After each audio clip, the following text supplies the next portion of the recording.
Hello everyone. First of all, I would like to thank those who have been following my travel log since I departed with this Swastika series.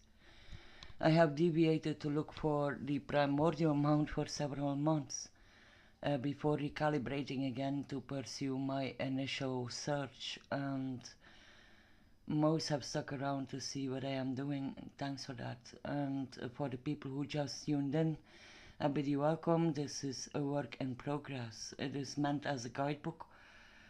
I leave links to most of the sites I use, so if my videos can be a diving board for use to set off or to help you on your own endeavors, all the better. I don't claim to have the whole truth, but I am confident enough that most will get something out of my presentations. It may be valuable to check out my earlier work. I am merely a non-affiliated researcher, just like some of yous, and so don't expect too much of the makeup or the design. I have no means of making fancy layouts, and it has not been my focus at all anyway. I don't do this to gather subscribers or to baffle you with fancy visuals. It is for the love of learning that I do this, and I started publishing because I was asked to share my finds. Consider these presentations as spun out postcards. I am more or less trying to stick to a timeline, more or less because the further we go back in time, the thicker the mist becomes. Not that the precision when unraveling the patchwork of the swastika's appearances is the most important thing. We all have some sort of an idea, and who's to say what is the exact truth behind this diffusion? Although, yeah, every now and then some connections might surprise us.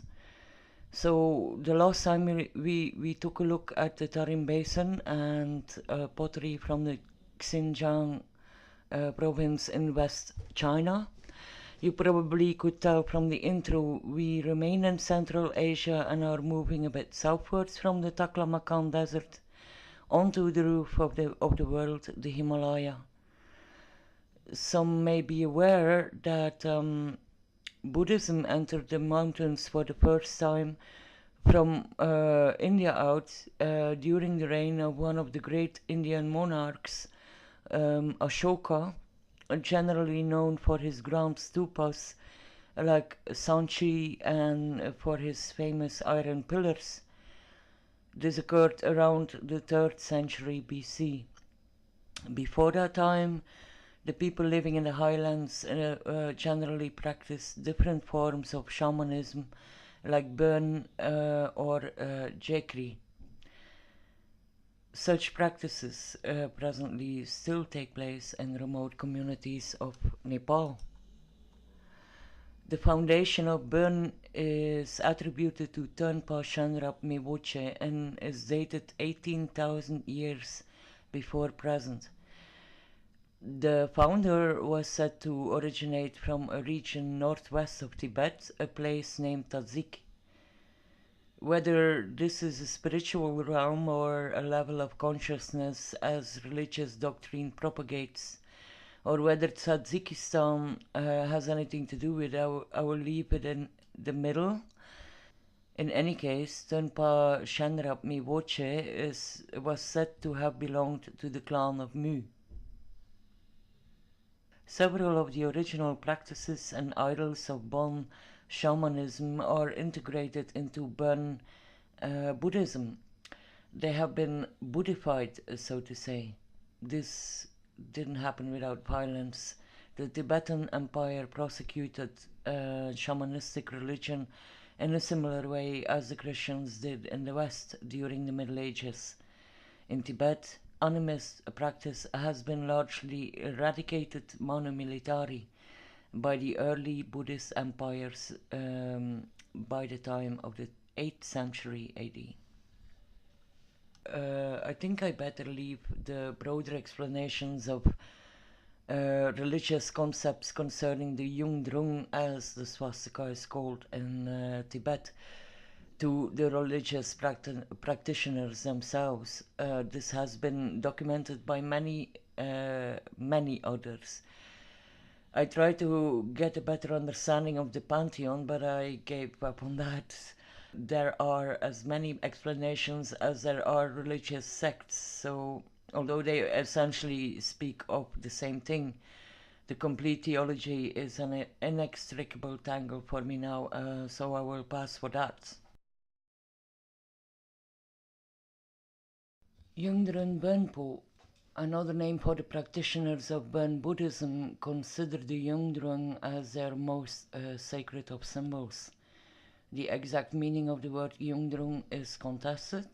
The first legion of Western translators of ancient Oriental languages, like for example Sanskrit, have struggled to find suiting translations for religious concepts for which they lacked suitable Western words. At least that is the explanation we get for how this resulted in sometimes overly simplified or sometimes too complicated, unsatisfactory explanations, which gradually detract value of their essence.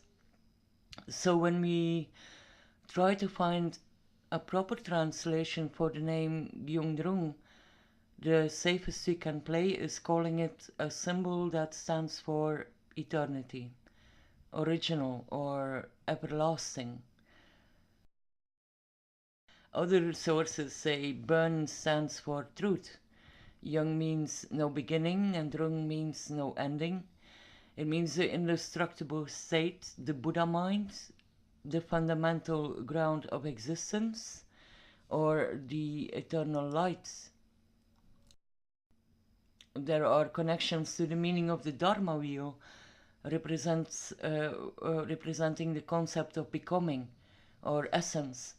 Also to the Four Noble Truths, the four heavenly kings guarding the capital directions, four heavenly causes, and the treasury.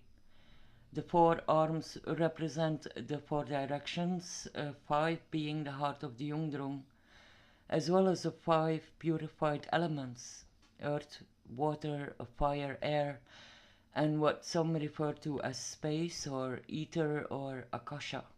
But there is no such thing as one Buddhism, so there are variations in that, where the five elements are water, wood, fire, earth, and metal. Other deviations say the Yungdrung stands for five clans of the Buddha, with their five colors.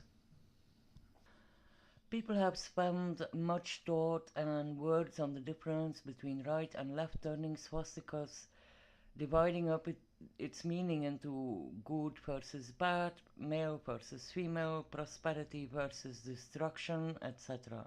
Obviously, though, when the swastika is defined as a solar symbol and supposedly represents the daily clockwise motion of soul through the sky, then it cannot turn the other way. The Yungdrung turns anti-clockwise. Still, it is a solar symbol when it stands for the motion of the sun in relation to the center of the Milky Way, to the precessional or ecliptic pole. In this sense, it is connected to the winter solstice and the waxing year coming into light. The clockwise swastika is connected to the summer solstice, as this one heralds the waning part of the year. Clockwise has sometimes though also been connected with the moon's motion. Yungdrung happens to follow the motion of the stars in the night sky. It is connected with the cyclical yearly movement of waxing or uncontrolled abundance and waning of or restriction. The moral dimensions derived from this will eventually end up in the religious dogma of Bön and are adapted into Buddhism. But honestly, it is more a matter of viewpoint or even semantics in the end, I think. Among the large number of Bön deities and demons, One particular deity is often represented with a swastika in his right hand, a skull filled with nectar in the left. This deity, called Drenpanamka, appears in the Himalaya with the establishment of a Buddhist theocracy around the 8th century. He can be traced back to an actual existing lineage and is said to have played a major role in the preservation of Bön. He is heralded as the one who established the blending of Bön with Buddhism. I think that this deity might have dethroned an earlier one. I had a bit of a difficulty finding anything on her. She is sometimes referred to as Sipaimen, the sky goddess. But when I tried to find more about her, I ended up with a demon called Sitpogyalmo. This is a protectress of all living beings. Her wrathful nature serves the scaring of anything that is harmful and the transformation process of the healing. She rides the wind horse. Just like is the case in the Hindu pantheon, the primal deities split up into different avatars representing different aspects of the deity. But most of all, she reminds me of the sky goddess Sara, the wife of the ever-turning god Vali, from the Vedic pantheon in the story of Rama and Sita. Sipaimen is said to have her seat at Mount Kailash. Bön-Buddhist doctrine demands a number of different levels and stages on the path to enlightenment. One stage is called the 9 Ways of Bön. These are represented by 9 swastikas surrounding the holy mountain Yungdrung Gutsig. Mount Kailash in the west of the Himalaya mountain range is the center of as well Buddhist as Hindu pilgrimages. The mountain is often described as the center of the world, as the realm of the gods.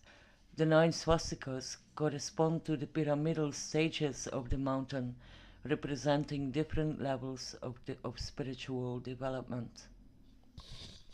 While the Indians see it as a residence of their Lord Shiva, for the Bön Buddhist, Kailash as the residence of the sky goddess represents the navel of the universe. Their pilgrimages end with a parikrama, the circumambulation of the axis of the world, around the central pillar. Each year, in commemoration to their spiritual leader, the Bönpu erect a pole at the foot of the mountain. The exact location of the cosmic mountain is disputed among Hindus and Buddhists. Mount Kailash is only recognized as being Sumeru or Meru by the Sikhs and the Jain.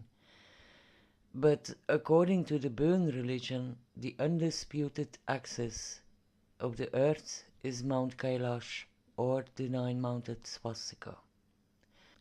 Wiki gives us another local name for the mountain, Titse Mountain, which derives from Titse in the Shangshung language, meaning water peak or river peak, connoting the mountain's status as the sources of the mythical lion, the horse, the peacock, and the elephant rivers. And in fact, the Indus, the Yarlung Tsangpo or Brahmaputra, the Karnali and the Sutlej River, they all begin in the Kailash or in the region of Kailash and Lake Manasarovara. Now, this area where Mount Kailash is located is in a region often referred to with its historical name, Shangshung. The mighty empire of Shangshung was founded in 500 BC. This empire was said to have gathered a massive amount of wealth. Maybe because of the Pipilika gold, like I talked about in the 2 episodes on the griffins or the hairy ants of Herodotus. which provided these ancient people with gold, and it certainly is the right region for it. There is very little known about this time period, and the lost connections with Shang disappeared completely with the downfall of the kingdom of Guge. Guge was a major center of refuge for Buddhists during the 11th century jihad. Around that time, the first Jesuits also set foot in the Himalaya, and the king of Guge apparently showed interest in their preachings. Oh, irony, since Guge would eventually fall under the siege of mercenary armies, paid for by a nearby Buddhist monastery.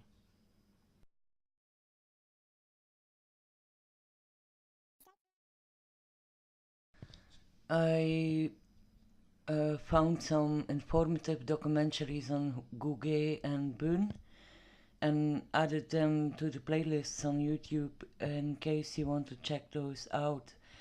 It was all new to me in any case. There may be a link even to the mummies he spoke of, to the Taklamakan Desert, and maybe even to the Neolithic jars with the swastikas.